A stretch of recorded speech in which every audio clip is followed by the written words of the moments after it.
Financial reporting का जो main concept है वो ये है कि आपने कंपनी के डाटा को पब्लिश करना, जिस वजह से ये बुक कीपिंग और रिपोर्टिंग में, अकाउंटिंग में फर्क है। बुक कीपिंग में है कि बस किताबें आपने मैनेज करनी है, जर्नल लेजर ट्रायल बैलेंस बनाने हैं। जब आप ये चीजें बनाएंगे वो कंपनी के अंदर ही रहेंगी, कंपनी से बाहर कभी भी नहीं जाएगी। और अगर कंपनी से बाहर कोई चीज गई तो वो क्या चीज जाएगी? फाइनेंशियल स्टेटमेंट जाएगी। तो जब फाइनेंशियल स्टेटमेंट जाएंगी तो आपने ध्यान से चीजें बनानी है। अगर आपकी इंफॉर्मेशन को लोगों ने गलत इंटरप्रेट कर लिया तो आपके बारे में लोगों का इमेज कुछ और होगा। समझ आ रही बात? तो बोलो तो सही। तो इसलिए आपने बड़ा ध्यान से देखो। आप अपने लिए तो चीजें जैसे मर्जी बना के रखो, अपने रजिस्टर में जितना मर्जी गंद मारो, आप अपनी लिखाई तो खुद पढ़ लोगे, समझ लग जाएगी कहाँ पे क्या लिखा है। लेकिन जब आपने दूसरे को डाटा देना है, दूसरे को सवाल सॉल्व करके देना है, इस तरह से देना है कि उसको समझ आ रहे, कि वही गंद मार के दे दोगे जैसे आप अपने रजिस्टर पे खुद के लिए गंद मारते। तो बात समझ आ रही है ना रही? तो अपनी किताबों में आप जो मर्जी करो, कटिंग करो, गंदी राइटिंग से लिखो, जो मर्जी करो, कोई मसला नहीं। लेकिन जब आपने कंपनी का डाटा प्रेजेंट करना है बाहर, तो आपने इस तरह से प्रेजेंट करना है कि कंपनी का इमेज भी बना रहे और लोगों को बात समझ भी आ रही। ठीक है जी? इसलिए एक एक चीज को लिखने से पहले आपने 100 दफा सोचना है कि क्या ये जगह प्रॉपर है, यहाँ पे ये चीज लिखनी चाहिए कि नहीं लिखनी चाहिए। ठीक है जी? The objective of financial reporting is to provide financial information about the reporting entity that is useful to the existing and potential investor. अब इन्वेस्टर कंपनी के बाहर बैठा हुआ है। लेंडर, लेंडर से मुराद है जिसने आपको कर्जा देना है। And other creditors in making decisions about providing resources to the entity. मतलब जिन लोगों ने कंपनी की इंफॉर्मेशन देख के फैसला करना है कि आपके साथ कारोबार करें या ना करें, उन लोगों को अपनी इंफॉर्मेशन प्रोवाइड करनी है। मतलब कोई क्रेडिटर आपको उधार पे माल क्यों देगा? जब उसको यकीन होगा कि यार ये कंपनी 100 साल से है, तो ये मेरे 1 लाख 2 लाख रुपए के पीछे भाग नहीं जाएगी। बैंक आपको कर्जा क्यों देगा? जब बैंक को पता होगा यार इन लोगों का अपना इतना अरबों रुपया लगा हुआ है, मेरे करोड़ 2 करोड़ रुपए कौन सा लेके भाग जाएंगे। तो बात समझ आ रही कि नहीं आ रही? तो वो जो बाकी के इदारे हैं जिन लोगों से आपका कल को ताल्लुक होना है, वो इदारे आप पे ट्रस्ट करना चाहते हैं, तो ट्रस्ट उसी वे पे करेंगे जब आपने उनको डाटा ऐसा प्रोवाइड किया हो। समझ लगी बात? तो आपके अपने जो इन्वेस्टर हैं वो भी जानना चाहते हैं कंपनी में क्या हो रहा है, और जो फ्यूचर में आपकी कंपनी के अंदर इन्वेस्ट करना चाहते हैं वो भी जानना चाहते हैं कि यार ये कैसा काम कर रहे हैं। अगर उनको आपकी इन्फॉर्मेशन नहीं पता, उनको नहीं पता आप क्या करते हैं, तो वो आपके अंदर पैसा क्यों लगाए? समझ आ रही कि नहीं आ रही? मतलब अगर आपको कहा जाए कि यार 1 लाख रुपए पकड़ो, जाओ कहीं पे जाके इन्वेस्ट कर दो, तो आप भी इन्वेस्ट करने से पहले 2 3 जगह तो देखेंगे ना कि क्या हो रहा है। या पे मुझे इन्वेस्टमेंट करनी चाहिए कि नहीं करनी चाहिए, आप लोगों से जाके पूछेंगे, एक्सपर्ट ओपिनियन लेंगे। तो वही पॉइंट ये है कि कंपनी को अगर किसी से पैसे चाहिए, बैंकों से पैसे चाहिए, क्रेडिटर से उधार पे माल चाहिए, या जो इन्वेस्टर हैं दूसरे, जैसे कंपनी का एक मालिक है, 2 मालिक भी हो सकते हैं, 10 मालिक भी हो सकते हैं। ठीक हो गया? अब वो मालिकान जो हैं वो चाहते हैं उनको पता चले कि भाई मैंने जो पैसा लगाया वो सही जगह लगाया। अच्छा, अगर उसको पता चले कि मैंने पैसा सही जगह लगाया, वो फिर अपने दोस्तों को भी बताएगा कि यार तुम वहां पे पंगे ना लो, मैं 4 साल से इस कंपनी में पैसे लगा के बैठा हूँ, अच्छा खासा रिटर्न दे रहे हैं, तुम भी लगा लो यहाँ। ठीक है? वो कहेगा ठीक है लगा देता हूँ, लेकिन मुझे उसकी फाइनेंशियल इन्फॉर्मेशन तो दिखाओ। वो कहेगा कंपनी की वेबसाइट पे जाओ, डाउनलोड्स में जाओ, वहां पे फाइनेंशियल इन्फॉर्मेशन पड़ी होगी, डाउनलोड कर लो, फाइनेंशियल स्टेटमेंट होगी, आराम से देख लेना। कल बैठ के इसके ऊपर गपशप करेंगे। तुम्हें जो बात समझ नहीं आएगी मुझसे पूछ लेना। वो जाएगा, वेबसाइट ओपन करेगा, वहां पे डाउनलोड्स में जाएगा, वहां पे फाइनेंशियल इन्फॉर्मेशन जो होगी फाइनेंशियल स्टेटमेंट की फॉर्म में वो डाउनलोड करेगा। वो देखेगा कि यार कंपनी का रेवेन्यू कितना था, खर्चे कितने थे, प्रॉफिट कितना था, इक्विटी कितनी है, लाइबिलिटी कितनी है, एसेट्स कितने हैं, वगैरह वगैरह। सारी इन्फॉर्मेशन उसको वहां से मिलेगी। इसका मतलब है कि जो चीज आपने अपलोड करनी है वो लोगों ने डाउनलोड करके देखनी है। तो जो इन्फॉर्मेशन आप अपलोड करने जा रहे हैं वो एक ऐसे तरीके से अपलोड करें कि लोगों को बात समझ आ जाए। जैसे आप फर्ज करें पाकिस्तान में अपने घरों में बैठ के कीबोर्ड यूज करते हैं, तो कीबोर्ड के बटनों का एक खास सीक्वेंस है। तो जो कीबोर्ड घर में पड़ा हुआ है वही कीबोर्ड कॉलेज में भी पड़ा हुआ है। ऐसी है? वही कीबोर्ड आपको कराची में भी मिल जाएगा, इस्लामाबाद में मिल जाएगा, मुल्तान में मिल जाएगा। कीबोर्ड का पैटर्न क्या है? सेम। वही कीबोर्ड अगर आप यूरोप चले जाते हैं, यूरोप में जाके आपने 15-20 मिनट के लिए कंप्यूटर इस्तेमाल करना है तो कीबोर्ड क्या होगा? सेम। दुबई चले जाते हैं, सऊदी अरब चले जाते हैं, अमेरिका चले जाते हैं, कनाडा चले जाते हैं, ऑस्ट्रेलिया चले जाते हैं, तो हर जगह पे कीबोर्ड क्या होगा? तो आपको यूज करने में क्या होगा? आसानी हो। तो यही बात यहाँ पे है कि जब भी आपने कोई इन्फॉर्मेशन प्रेजेंट करनी है वो ऐसी ही करें कि दुनिया में जहां मर्जी बंदा बैठा हो उसको बात समझ आ जाए आप क्या कह रहे हैं। समझ लगी? अब तो हर चीज ग्लोबल हो गई है। पाकिस्तान में किसी वेबसाइट पे कोई चीज अपलोड करेंगे तो यूरोप में बैठा हुआ बंदा डाउनलोड करके देख सकता है क्या लिखा हो। क्लियर? तो इसलिए बच्चों अब आपने इन्फॉर्मेशन जो प्रेजेंट करनी है वो एक ऐसे फॉर्मेट पे हो, एक ऐसे स्टैंडर्ड पे हो जो सारी दुनिया में सेम अप्लाई होता हो। सारी दुनिया में सेल्स सबसे ऊपर आती हैं, सारी दुनिया में कॉस्ट से दूसरे नंबर पे आती हैं, सारी दुनिया में पहले ग्रॉस प्रॉफिट निकलता है, सारी दुनिया में फिर खर्चे माइनस होते हैं और नेट प्रॉफिट निकलता है। समझ आ गई? तो एक ऐसा पैटर्न होगा जो सारी दुनिया में क्या होगा? सेम होगा। चाहे पेप्सी कंपनी हो, चाहे कोका कोला कंपनी हो, चाहे नेस्ले हो, चाहे पैकेजेस हो, चाहे दुनिया की कोई भी कंपनी हो, उसकी फाइनेंशियल इन्फॉर्मेशन जाएं डाउनलोड करें देखें तो आपको सबका पैटर्न क्या आएगा? सेम नजर आएगा।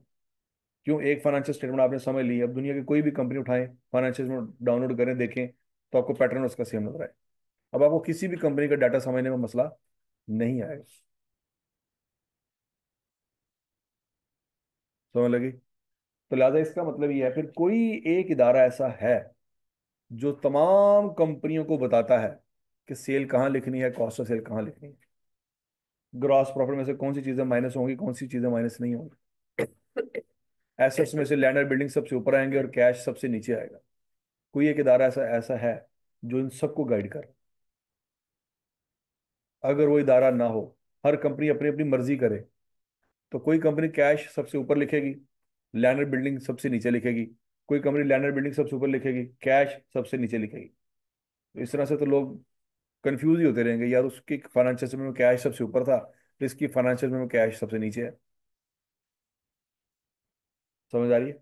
तो कोई एक इदारा ऐसा है जो सारी दुनिया की सारी कंपनियों को गाइड कर रहा है कि भाईजान अपने ऐसे डाटा प्रेजेंट करना है कि आपकी कंपनी को अगर कोई जानना चाहे, यूरोप में बैठा हुआ है, ऑस्ट्रेलिया में बैठा हुआ है, अमेरिका में बैठा हुआ है, सऊदी अरब में बैठा हुआ है, तो उसको सीधी सीधी इन्फॉर्मेशन देके बात समझ आ जाएगी क्या कर रहे हैं। ऐसा ना हो कि आपके डाटा को समझने के लिए पहले वो आपको समझे कि यार आप लिखते कैसे चीज़ हो, फिर जाके उसको फाइनेंशियल स्टेटमेंट समझ आए। तो फाइनेंशियल स्टेटमेंट को समझने के लिए उसको 6 महीने का पहले कोर्स करना पड़े कि आप चीज़ों को लिखते कैसे। नहीं, उसको पता है कि मैं पिछले 15 सालों से शुगर इंडस्ट्री को देख रहा था, अब मैं बैंकिंग सेक्टर को देखना चाहता हूँ, तो बैंकिंग सेक्टर का डाटा भी वैसा ही है जैसे शुगर का। ठीक है जी? या मैं टेक्सटाइल सेक्टर को देखना चाहता हूँ, टेक्सटाइल को डाउनलोड कर ले, उसकी फाइनेंशियल में देख ले, वो भी वैसी की वैसी ही होगी। या वो टेक्सटाइल सेक्टर को छोड़ के बेवरेजेस सेक्टर में जाना चाहता है, पेप्सी और कोक का डाटा देखना चाहता है, देख ले सेम है। समझ आ गई बात? तो इसका मतलब है सारी दुनिया के तमाम कारोबार जो कुछ भी कर रहे हैं, जब अपनी फाइनेंशियल स्टेटमेंट को प्रेजेंट करेंगे तो कोई खास स्टैंडर्ड होंगे जो बताएंगे कि भाई जान ये चीज यहाँ पे लिखनी और ऐसे लिखनी। तो डेट इज प्रेजेंटेशन। तो आप लोग भी चूंकि अकाउंटेंट बनने जा रहे हो तो आपने भी उसी प्रेजेंटेशन को फॉलो करना है ताकि कंपनी का डाटा ऐसे ऐसे प्रेजेंट किया जाए कि बाहर बैठा हुआ जो ऐसा बंदा जिसको डेबिट क्रेडिट का कख भी नहीं ना पता उसको भी समझ आ जाए क्या लिखा हो। देखिए आपको डेबिट क्रेडिट समझने में तकरीबन 1 महीना लगा है। महीना लग गया ना? ठीक हो गया। तो कोई ऐसा बंदा जिसको डेबिट क्रेडिट नहीं आता, उसने आपकी फाइनेंशियल स्टेटमेंट उठा के देखनी है, उसको भी फिर समझने में महीना लगेगा, तो वो कभी महीना इन्वेस्ट नहीं करेगा। देखो आप लोगों की तो मजबूरी है, आपने तो करना सीए, आपको तो डेबिट क्रेडिट समझना ही समझना है, इसके अलावा चारा ही कोई नहीं। लेकिन जिसने सीए नहीं करना उसकी तो कोई मजबूरी नहीं है, वो इन पंगों में क्यों पड़े, वो महीना क्यों लगा, डेबिट क्रेडिट क्यों सीखे। तो लिहाजा उसको उसके लैंग्वेज में जो जो बात उसको समझ आती है उसकी लैंग्वेज में बात समझाए, तो वो उसको जो सब चीज समझ आती है वो प्लस माइनस है। क्या ये पैसे आए, ये पैसे गए, माइनस हो गए, ये बच गए, ये बात उसको समझ आ रही है। तो नेट प्रॉफिट सीधा सीधा हर किसी को अनपढ़ को भी समझ आ रहेगा कि भैया ये प्रॉफिट निकला है। तो उसको पता है कि यार ये प्रॉफिट कैसे निकला होगा, कोई कमाई की है, कोई खर्चे किए हैं, कमाई में से खर्चे माइनस किए हैं, तो ये क्या है? प्रॉफिट। अनपढ़ को ये बात समझ आ रही कि नहीं आ रही? हर किसी को बात समझ आ रही है। लेकिन अगर आप डेबिट क्रेडिट की लैंग्वेज में लिखेंगे तो फिर उनको कख पल्ले नहीं पड़े। मतलब बैंक की बैंक स्टेटमेंट अगर आप डाउनलोड करें एटीएम से जाके, तो वहां पे डेबिट और क्रेडिट लिखा होता है। तो हर बंदे को बात समझ नहीं आती है क्या लिखा हुआ। आपको तो शायद समझ आ रहेगी कि यार वो बैंक स्टेटमेंट में ये जो डेबिट क्रेडिट है इससे क्या मतलब है, लेकिन हर बंदे को बात समझ नहीं आ रही। वो बस ये देखता है कि यार क्लोजिंग बैलेंस कितने पैसे पे हैं, बस। बस वो उसको ये बात समझ आती है, क्या डेबिट हो रहा है क्या क्रेडिट हो रहा है। वो बैंक तो इस तरह से इंफॉर्मेशन दे रहा होता है, लेकिन ये हर बंदे को बात समझ नहीं आती। यहाँ तक ही बात समझ लगी। The information explains the financial position of an entity at the end of period and the financial performance of the entity over the period. Position की बात कर रहा है बच्चों, ये बैलेंस शीट की बात कर रहा है। और परफॉर्मेंस में वो बात कर रहा है एसओसीआई की। किसकी बात कर रहा है? स्टेटमेंट ऑफ कंप्रिहेंसिव इनकम में पूरे साल की परफॉर्मेंस होती है, और स्टेटमेंट ऑफ फाइनेंशियल पोजीशन में साल के एंड की पोजीशन होती है, कंपनी खड़ी कहाँ पे है। अच्छा, responsibility for preparing financial statement. अगर आप अकेले बंदे हैं, दुकानदार हैं, तो आपकी कोई ऑब्लिगेशन नहीं है। और अगर आप एक पार्टनरशिप है, तीन चार दोस्त मिलकर कारोबार कर रहे हैं, तो भी आपकी कोई ऑब्लिगेशन। एक दुकानदार कभी भी अपनी फाइनेंशियल स्टेटमेंट पब्लिश नहीं करता। और बोलो तो भाई, आपके गली मोहल्लों में कितने दुकानदार ऐसे होंगे जिनके साथ आप सालों से चीजें ले रहे हैं, चीजें जो है वो पैसे दे रहे हैं, उनकी कभी आपने कोई फाइनेंशियल स्टेटमेंट नहीं देखी होगी। बहुत सारी पार्टनरशिप फर्म्स ऐसी हैं, ठीक है जी, जिनका नाम आपने सुना होगा, उन्होंने कभी अपनी फाइनेंशियल स्टेटमेंट पब्लिश नहीं की। उनको जरूरत नहीं। क्यों? एक दुकानदार को जरूरत नहीं है कि लोग उसको कर्जा दें। एक दुकानदार को जरूरत नहीं है कि वो लोगों को दिखाए, बैंकों को दिखाए जाके कि जनाब ये देखे मैं ऐसा काम कर रहा हूँ, प्लीज मुझे कर्जा दें। समझ रहिए, एक दुकानदार के डाटा में बैंक या गवर्नमेंट या कोई भी इदारा इंटरेस्टेड नहीं। समझ आई? तो इसलिए कोई ऑब्लिगेशन नहीं है उसकी कि वो फाइनेंशियल में बनाए। इसी तरह से पार्टनरशिप फर्म है, उसमें भी कोई बंदा इंटरेस्टेड नहीं है। तो बात समझ आ गई कि नहीं आ गई? तो इन कारोबारों की फाइनेंशियल स्टेटमेंट को पब्लिश करने की कोई जिम्मेदारी नहीं है। कंपनीज कंपनीज बहुत बड़े रिसोर्सेज के साथ काम कर रही होती है। अरबों रुपया और खरबों रुपया उसमें लगा होता है। कुछ कंपनियां तो दुनिया में इतनी बड़ी हैं कि अगर वो आपके मुल्क को परचेज करना चाहें तो कर सकती हैं। आपके मुल्क की जीडीपी इतनी नहीं होगी जितनी उस कंपनी का प्रॉफिट है। समझ आ रही बात की कि नहीं आ रही? तो जब कंपनीज होती है ना, तो कंपनीज में इन्वेस्टर भी हजारों होते हैं। एक दुकान में एक ही बंदा इन्वेस्टर है। कौन? वो उसका मालिक है बस, और कोई नहीं है बीच में। पार्टनरशिप में तीन बंदे इन्वेस्टर होंगे, जितने पार्टनर है सब ने पैसा लगाया होगा। समझ आ गई बात? लेकिन कंपनी में हजारों नहीं लाखों बंदे इन्वेस्टर है, क्योंकि कंपनी में पैसा इकट्ठा करने का तरीका ये शेयर इशू करो। क्या इशू करो? शेयर स्टॉक मार्केट से जाके मिल जाते हैं। आप अगर पेप्सी कंपनी में, कोका कोला कंपनी में इन्वेस्टमेंट करना चाहें, तो क्या तरीका होगा? पेप्सी के बुए पे जाएंगे, कहेंगे मालिकाना घर करो, मैं शेयर लेना है। नहीं, ऐसा नहीं होता। क्या होगा? आप जस्ट स्टॉक एक्सचेंज में जाएं, अपने आप को वहां पर रजिस्टर करवाएं। स्टॉक ब्रोकर वहां पे कोई ना कोई बंदा बैठा होगा, कमीशन एजेंट बैठा होगा। उसको कह रही मैंने फलां कंपनी का फलां शेयर परचेज करना है, वो कहेगा ठीक है, मैं आपके बिहाफ पे शेयर मार्केट से उठा लेता हूँ, मेरा इतने परसेंट कमीशन होगा। ठीक हो गया? तो आप उसको कहें जी मैंने 1000 शेयर बाय करने को, कहता ठीक है, एक एक शेयर इतने रुपए का, 1000 शेयर इतने रुपए के बनते हैं, मेरा कमीशन ये बनता है, इतने पेमेंट करता है। आप पेमेंट कर देंगे, वो आपके अकाउंट में शेयर डाल देगा कि आपके अकाउंट में इतने शेयर आ गए। जैसे आपके बैंक बैलेंस में पता चल जाता ना, मोबाइल एप्लीकेशन से कितना पैसे पड़े हुए हैं, इसी तरह से स्टॉक एक्सचेंज का भी एक अकाउंट होता है। वो अकाउंट आपके मोबाइल में वो क्या कहते हैं, एप्लीकेशन इंस्टॉल कर देगा, और आप वहां पे बैठ के देखेंगे कि आपके शेयर, इतने शेयर पड़े हुए हैं और इतनी उसकी मार्केट वैल्यू। अब वो मार्केट वैल्यू कभी ऊपर होगी कभी नीचे होगी। आपका दिल करेगा शेयर, अगर मार्केट वैल्यू ऊपर चलेगी आप शेयर बेच दें, अगर नीचे गई है तो आप मजीद शेयर परचेज कर लें। तो बात समझ आ गई कि नहीं आ गई? तो आप किसी भी कंपनी में घर बैठे चीजें क्या कर सकते हैं, इन्वेस्ट कर सकते हैं। उसके लिए आपको कंपनी के दरवाजे पे जाने की जरूरत नहीं है। समझ आ गई? अच्छा, अब ऐसा भी नहीं करना कि आपने 2 शेयर परचेज कर लिए पेप्सी के, और पेप्सी के गेट पे चले गए, और गेट को कहा, गेट कीपर का दरवाजा खोल, मालक आए ने। ठीक है जी, उन्होंने दरवाजा खोल के तुम्हें चंडा मारनी। बात समझ आ रही है कि नहीं आ रही? तो लिहाजा कंपनी के शेयर तो बाय कर सकते हैं, लेकिन आप कंपनी के दरवाजे पे जाके मालिकों की हरकतें नहीं कर सकते, क्योंकि आपने शेयर परचेज किए 100, 200, 1000, लोग लाखों करोड़ों शेयर परचेज करके बैठे हुए। समझ रही कि नहीं आई? तो लिहाजा कंपनियों में मसला ये है कि कंपनियों में छोटे छोटे इन्वेस्टर भी होते हैं और बड़े बड़े इन्वेस्टर भी होते हैं। और बड़े बड़े इन्वेस्टर तो उन्होंने अपने चार्टर्ड अकाउंटेंट रखे होते हैं चीजों को समझने के लिए, लेकिन छोटे छोटे इन्वेस्टर ने चार्टर्ड अकाउंटेंट नहीं रखे होते। उनको बात कैसे समझ आएगी कंपनी क्या कर रही है? ठीक हो गया? तो चूंकि उसके हजारों इन्वेस्टर हैं और हजारों इन्वेस्टर कभी कंपनी के गेट तक नहीं पहुंचे, उन लोगों तक इंफॉर्मेशन आपने पहुंचानी है कि हम ये कर रहे हैं। यहाँ पे एक ही बंदा इन्वेस्टर था, यहाँ पे 3 या 4 बंदे हद होगा मैं इन्वेस्टर होंगे। तो वो जो चूंकि खुद जो कुछ कर रहे हैं वो अंदर बैठे हुए हैं, वो खुद देख रहे हैं कि हम क्या कर रहे हैं। उनको फाइनेंशियल स्टेटमेंट की कोई जरूरत है? वो तो खुद कंपनी के अंदर बैठे हुए हैं। लेकिन जो हजारों लोग कंपनी के बाहर बैठे हुए हैं, उनको कंपनी के दरवाजे के अंदर जाने की इजाजत भी नहीं है। तो उनको कैसे पता लगेगा कंपनी क्या कर रही है? उनको फाइनेंशियल स्टेटमेंट प्रोवाइड करनी पड़ेगी, कंपनी जो है वो प्रोवाइड करे। अब company must prepare financial statement, यहां पे क्या वर्ड यूज हुआ है? मस्ट। मतलब ये उसकी एक ऑप्शन नहीं है कि कभी करेंगे कभी नहीं करेंगे।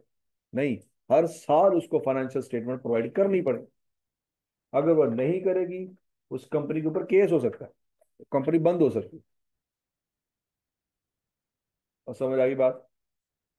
For share holders and for filing with the relevant regulatory body, share holder को भी वो फाइनेंशियल स्टेटमेंट प्रोवाइड करेंगे।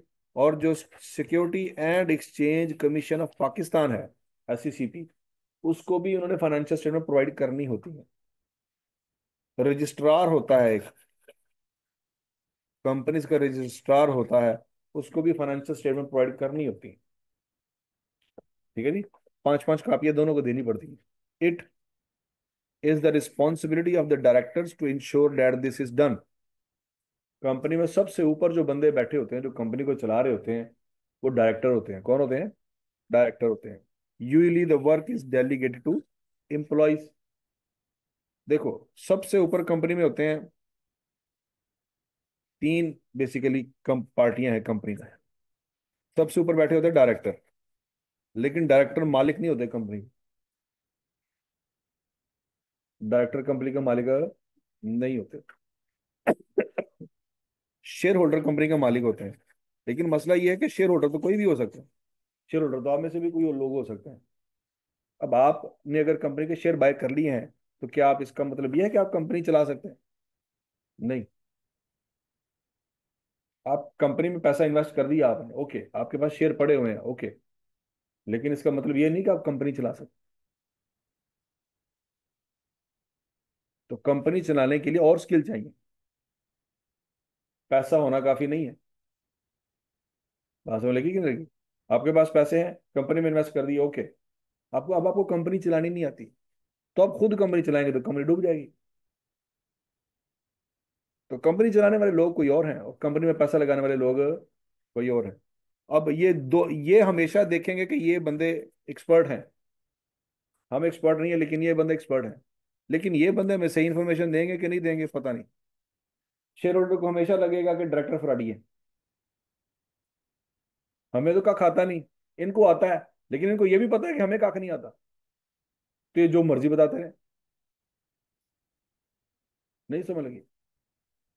ठीक है ना? हमें तो नहीं कख आता, ये बात उनको भी पता है कि हमें कख नहीं आता। तो वो हमेशा हमें ये कहते रहेंगे सब अच्छा है, सब अच्छा है, सब अच्छा है। नहीं समझ लगी? जैसे हम इस मुल्क के रेजिडेंट हैं, लेकिन इस मुल्क को चलाने वाले कुछ लोग हैं। अब मुल्क कैसे चलाना वो हमें नहीं पता, लेकिन जो चलाने वाले लोग हैं उनकी हरकतें देख के तो आइडिया हो जाएगा ना कि चलाना इन्होंने भी नहीं आता। तो वही बात है बच्चों, हम शेयर होल्डर हैं, हमें कंपनी चलानी नहीं आती, लेकिन कंपनी के डायरेक्टर की हरकतें देख के आइडिया हो जाएगा हमें कि पता ही ना उन्होंने क्या करा। और समझ आ रही बात? फिर बीच में तीसरी पार्टी इन्वॉल्व होती है, ऑडिटर। शेयर होल्डर ऑडिटर को अपॉइंट करते हैं। किसको अपॉइंट करते हैं? ऑडिटर देखता है कि ये क्या कर रहे हैं। डायरेक्टर शेयर होल्डर से नहीं डरते, लेकिन डायरेक्टर ऑडिटर से डरते हैं। डायरेक्टर किससे डरते हैं? क्योंकि जो डायरेक्टर ने पढ़ा हुआ है, ऑडिटर ने भी वही पढ़ा हुआ है। ठीक है जी। ऑडिटर जो है, इनसे इंफॉर्मेशन लेता है और इनको इंफॉर्मेशन प्रोवाइड करता है। वो एक थर्ड पार्टी होती है जिसके पास उतना ही नॉलेज होता है जितना डायरेक्टर के पास है। डायरेक्टर उसको नहीं कह सकते कि तुम ही फारग है साहब, शेयर होल्डर की तरह, इन्होंने कख नहीं आता, तेनों कख नहीं आता, नहीं, ऐसा चक्कर नहीं। ऑडिटर पढ़े लिखे लोग होते हैं जिनको शेयर होल्डर अपॉइंट करते हैं। वो डायरेक्टर से सवाल जवाब पूछते हैं, वे वेरीफाई करते हैं कि ये जो इन्फॉर्मेशन दे रहे हैं बिल्कुल सही है, इसमें कोई फ्रॉड नहीं है। फिर वो इन्फॉर्मेशन वेरीफाई करके अपना ठप्पा लगा के वो शेयर होल्डर को देते हैं कि जनाब ये हमारी तरफ से गारंटी है, हमने हर चीज वेरीफाई की, अब परेशान ना हो। तो फिर वो डायरेक्टर की बातों पर यकीन करते हैं, क्योंकि एक तीसरे बंदे ने जो पढ़ा लिखा था उसने गारंटी दी है, हाँ ये सही है। और बात समझ आ रही कि नहीं आ रही? तो ये जो ऑडिटर होते हैं, ये चार्टर्ड अकाउंटेंट होते हैं। ये कौन होते हैं? कंपनी के डायरेक्टर में भी हो सकता है कोई ना कोई चार्टर्ड अकाउंटेंट हो, लेकिन ऑडिटर भी चार्टर्ड अकाउंटेंट होता है। ये दोनों सीए होते हैं।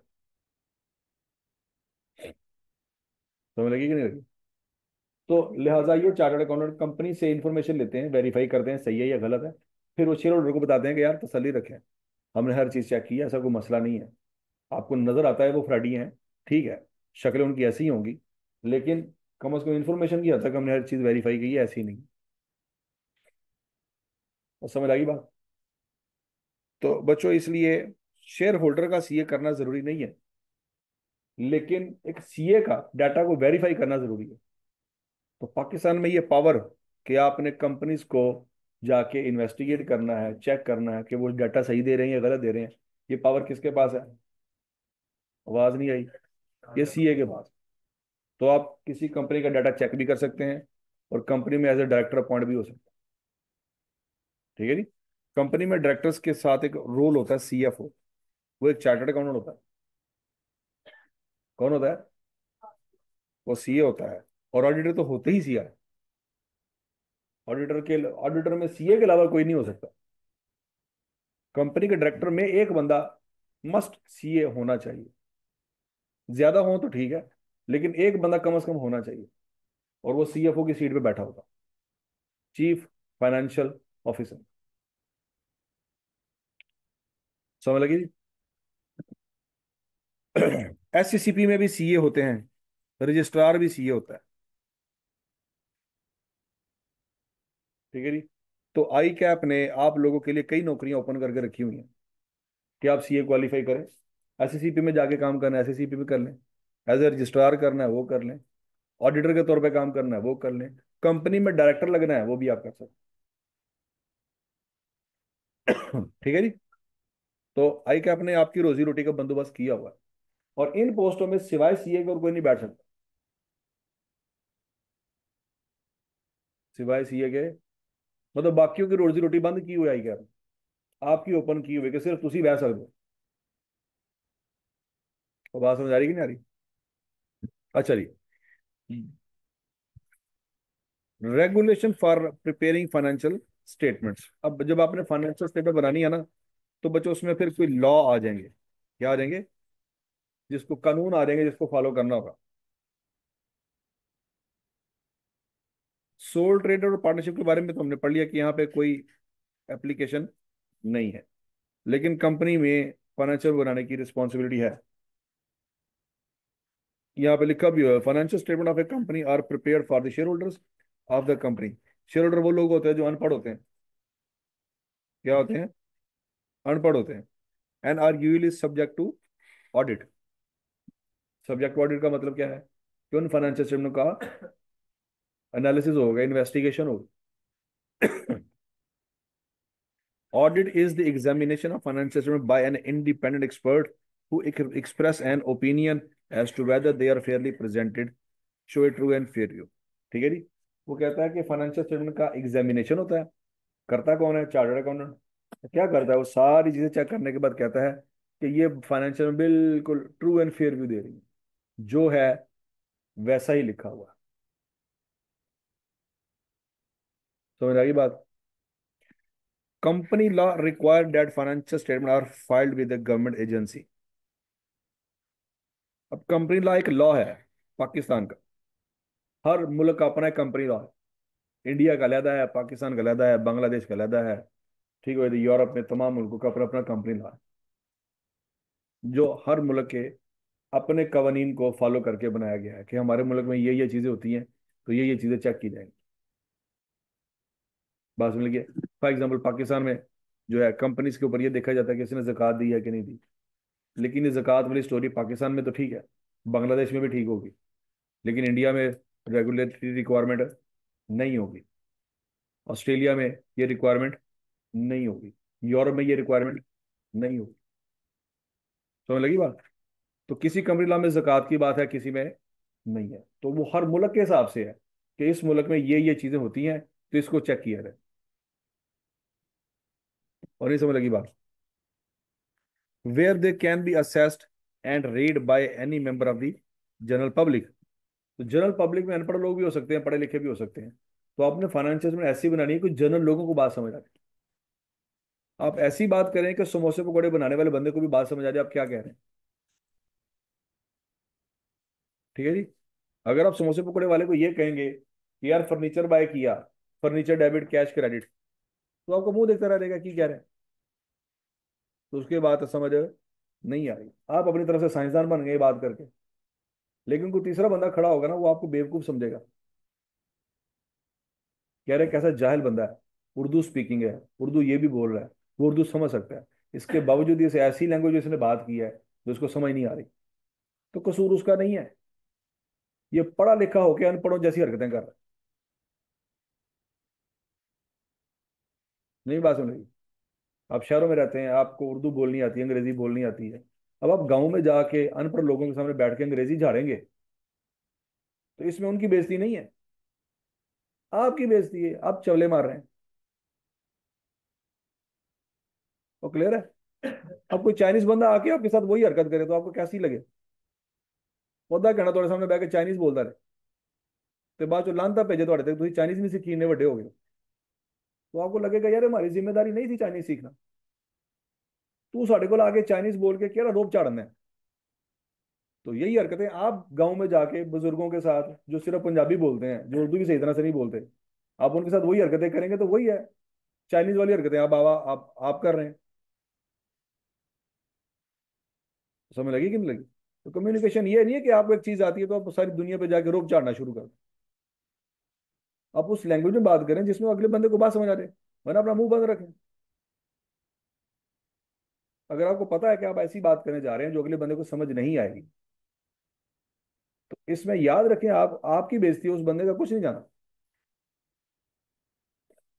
ठीक हो गया? तो यही कंपनी लॉ और तमाम बाकी स्टैंडर्ड की रिक्वायरमेंट है कि आप ऐसी बात करें जो जनरल पब्लिक को समझ आए। ठीक हो गया? Listed companies are even required to make their financial statement available on their website। तो लिस्टेड कंपनीज जो स्टॉक एक्सचेंज में रजिस्टर्ड होती हैं, वो अपनी फाइनेंशियल स्टेटमेंट को वेबसाइट पे भी अपलोड करती हैं। तो क्यों? अगर किसी गांव में, किसी देहात में, किसी कंट्री में फाइनेंशियल स्टेटमेंट हार्ड कॉपी में नहीं पहुंच सकी, तो वो क्या करे? वेबसाइट ओपन करे और वहां से जाके डाउनलोड कर ले। समझ लगी बात? The concept, principles, conventions, law, rules, and regulation that are used to prepare and present financial statement are known as generally accepted accounting principles। ये बात याद रखिएगा, ये पेपर में सवाल आपको आ सकता है कि गैप का मतलब क्या है। What is the meaning of GAAP? Generally accepted accounting principles. इसमें क्या क्या चीजें आती हैं बच्चों? Concept, principle, convention, law, rules. ठीक है जी, ये बातें याद रखनी। The main source of GAAP in Pakistan jurisdiction are. अब चूंकि आप पाकिस्तान में बैठे हैं, पाकिस्तान का सीए कर रहे हैं, इंडिया का सीए नहीं कर रहे, बांग्लादेश का सीए नहीं कर रहे, यूरोप का सीए नहीं कर रहे, क्योंकि आप पाकिस्तान का सीए कर रहे हैं। तो वहां पे बच्चों, फाइनेंशियल स्टेटमेंट में दो चीजें अप्लाई होती हैं। कौन कौन सी? Company act 2017। पुराने वक्तों में कंपनीज ऑर्डिनेंस हुआ करती थी 1984। क्या हुआ करती थी? Companies ordinance 1984। 1984 से लेकर 2017 तक वो ऑर्डिनेंस चलती रही। फिर ये 2017 की पार्लियामेंट में नया एक्ट पेश हुआ और ऑर्डिनेंस को खत्म कर दिया गया। वो नया एक्ट जो है वो अब अप्लाई हो रहा है, और उसको क्या कहते हैं? Company act 2017। और आईएफआरएस है, इंटरनेशनल फाइनेंशियल रिपोर्टिंग स्टैंडर्ड्स। तो ये स्टैंडर्ड ऐसे हैं जो सिर्फ पाकिस्तान में अप्लाई नहीं होते, सारी दुनिया में अप्लाई होते हैं। कहाँ अप्लाई होते हैं? सारी दुनिया में। मतलब इंडिया में भी अप्लाई होते हैं, बांग्लादेश में भी होते हैं, यूरोप में भी होते हैं, ऑस्ट्रेलिया में भी होते हैं, यूएसए में भी होते हैं। सारी दुनिया के जो ममालिक हैं, अगर उसकी फाइनेंशियल स्टैंडर्ड को देखा जाए, जो इन स्टैंडर्ड को फॉलो करती होगी, उनका पैटर्न बिल्कुल सेम हो।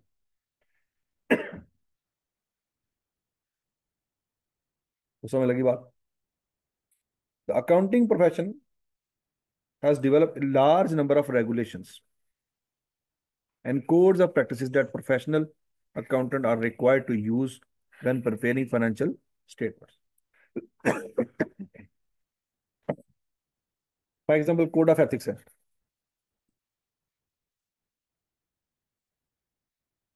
अब जो कोड ऑफ एथिक्स है ना, ये आईएफआरएस ने नहीं बनाया। आईएफआरएस में तो और लॉ लिखे हुए हैं कि एसेट को रिकॉर्ड कब करना है, कितनी अमाउंट से करना है, कौन सी कॉस्ट ऐड करनी है, कौन सी नहीं करनी, ये बातें वहां पे लिखी हुई हैं। लेकिन अकाउंटेंट काम कैसे करेगा? एथिक्स।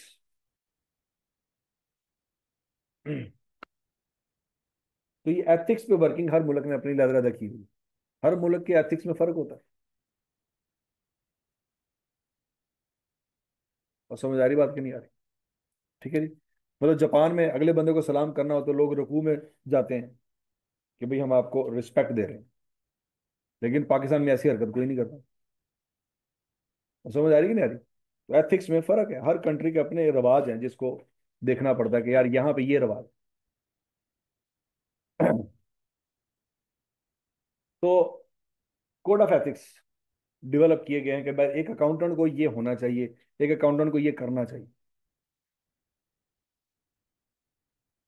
ठीक है जी। मतलब अगर एक अकाउंटेंट को नजर आए कि जनाब यहाँ पे कोई धांधली हो रही है या यहाँ पे कोई दो नंबरी हो रही है, तो सबसे पहले क्या करेगा? वो टिकटॉक बनाएगा या कोई प्रोफेशनल इदारे को जाके बताएगा जनाब ये हो रहा है। समझ लगी है? तो वो टिकटॉक नहीं बनाएगा, वो फेसबुक पे रील नहीं चलाएगा कि जनाब देखें मैंने सबूतों के साथ इस बंदे को रंगे हाथों पकड़ा हुआ है, ये देखें ये काम कर रहा था। ये हरकतें चार्टर्ड अकाउंटेंट नहीं करता। बात समझ आ रही कि नहीं आ रही? वो देखेगा कि मेरी रिस्पॉन्सिबिलिटी क्या है, मैंने इस बंदे को ये काम करते हुए देखा है। अगर मैं खामोश रहा, कल को मैं भी मुजरिम हूँ। ठीक हो गया? तो मुझे क्या करना चाहिए? तो वो देखेगा कि मुझे रेलिवेंट जो मेरे से सीनियर बंदा है, मैं उसको बता दूंगा, मेरी जिम्मेदारी खत्म। अब ये जरूरी नहीं है कि अगर आपने देखा है अपने की कंपनी में एक बंदा जो है वो फ्रॉड कर रहा है, आपके बात पता चल गई है, आप सीधा अपने थाने में जाए और एसएचओ को जाके बता दो। ये काम आपने नहीं करना। समझ आ रही कि नहीं आ रही? आप अपने देखेंगे, आप किसी बॉडी के मेंबर हैं, आप उस बॉडी को जाके बता दो। आप किसी बोर्ड के मेंबर हैं, बोर्ड के चेयरमैन को जाके बता दो। आप अपने लॉयर से डिस्कस करो कि यार ये बात ऐसी है, मुझे पता लगी है। अगर आज ये बात मैं किसी को नहीं बताता, तो कल को मेरे ऊपर केस तो नहीं हो सकता। तो वो बताएगा कि हाँ यार तुम्हारी रिस्पॉन्सिबिलिटी है, तुमने ये बता दिया, हाँ जी मैं बता दिया। फिर तुम्हारे ऊपर कोई टेंशन नहीं।